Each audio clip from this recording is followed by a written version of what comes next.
Welcome back to our final online lesson. This is to do with the imperialism in World War I unit, and today we're looking at World War I as it comes to an end. And as we do so, we're going to focus primarily on the role of the United States in the end of the war. And with the war coming to an end, there were still some questions remaining that had to be answered. First, Germany was defeated. They lost. So who would draft the peace treaty that was needed to formally end World War I, and how would it treat defeated Germany?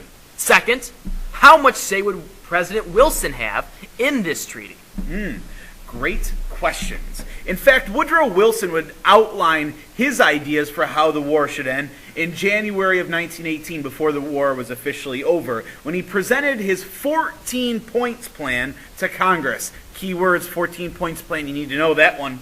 Among these 14 points was point 1, that there should be no more secret treaties. Point 2, that there should be freedom of the seas. Point 3, that there should be free trade. Retrade. And then point 4, that nations should reduce their armaments. They should not have stockpiles of weapons. Point 5 is that idea of be careful of imperialism. And then 6 through 13, you'll see things like give land back to countries who lost it during World War I, redraw borders with the idea of self-determination involved. And that national self-determination refers to the right of the people to decide how they should be governed. And then lastly, and probably the most well-known of the 14 points, involved something known as the League of Nations. League of Nations! And the idea behind the League of Nations is basically where you have all of the countries coming together to discuss problems and issues, all an idea to hopefully avoid future wars. The idea behind this is collective security. Now, is this still around today? No, it is not, but there is something similar to the League of Nations that we have today that is called the United Nations. Oh, the UN. Yes. So, in December of 1918, President Wilson travels across the pond, bringing with him his 14-point plan. The pond? The pond is another term for the Atlantic Ocean. Did you know the ship he traveled on, being that he is the first president to ever visit Europe, was called the George Washington? Really? It was. So Wilson heads to Versailles, the Palace of Versailles, which for those of you wondering is in France. And there he will meet with the group known as the Big Four, which he is part of. Wilson, obviously, of the United States, David Lloyd George, the Prime Minister of Great Britain, George Clemenceau of France, and Vittorio Orlando of Italy.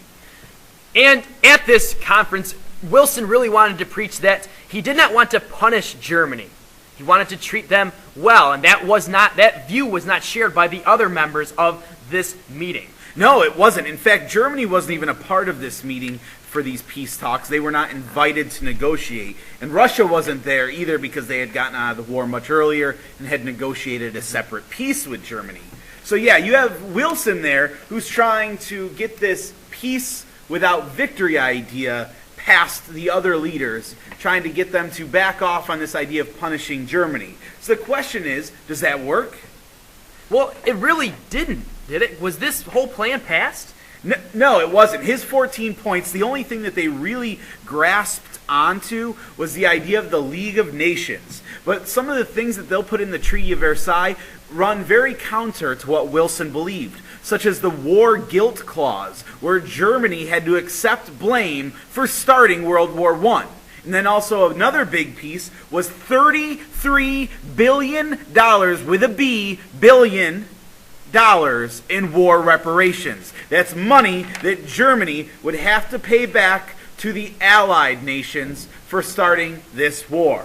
Another part of the Treaty of Versailles that kind of counters what Wilson's goals were was that Germany must disarm and give up many of the lands it acquired during this conflict. And these lands would be given back to some countries and would be used to create new countries. Yeah, that includes the Alsace and Lorraine region that would be given back to France, which Germany actually needed in order to be able to generate this income. It was a big area of them as far as growth for their economy.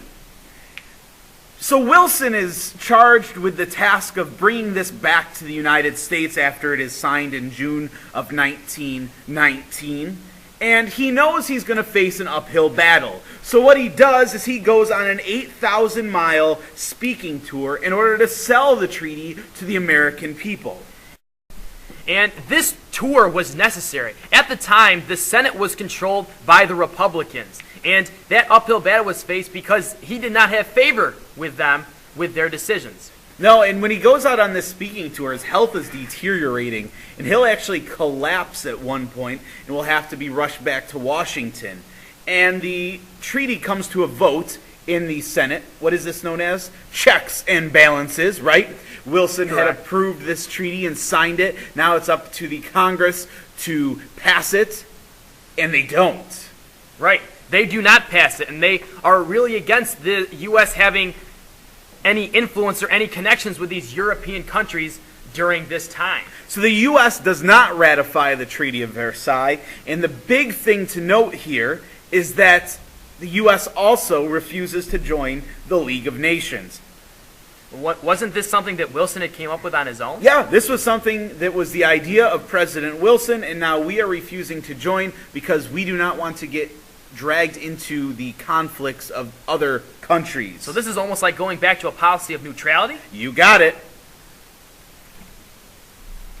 So all of this, the Treaty of Versailles and the U.S. rejecting it, kind of sets the stage for World War II when it begins. Especially because, remember, Germany was punished by the Treaty of Versailles. Harshly. They had to pay the war reparations. How much was that again? $33 billion. $33 billion. They had to give up a lot of the land that they had acquired. And they had to accept guilt for starting the First World War. And along with disarming their military, this infuriates a lot of the German people. And they're looking for, in the period after World War I, a leader to lead them out of this darkness. And that individual was known as Adolf Hitler. And that will set the scene for when we study World War II in a couple of units. Have a good one. We'll talk to you next time. Bye-bye.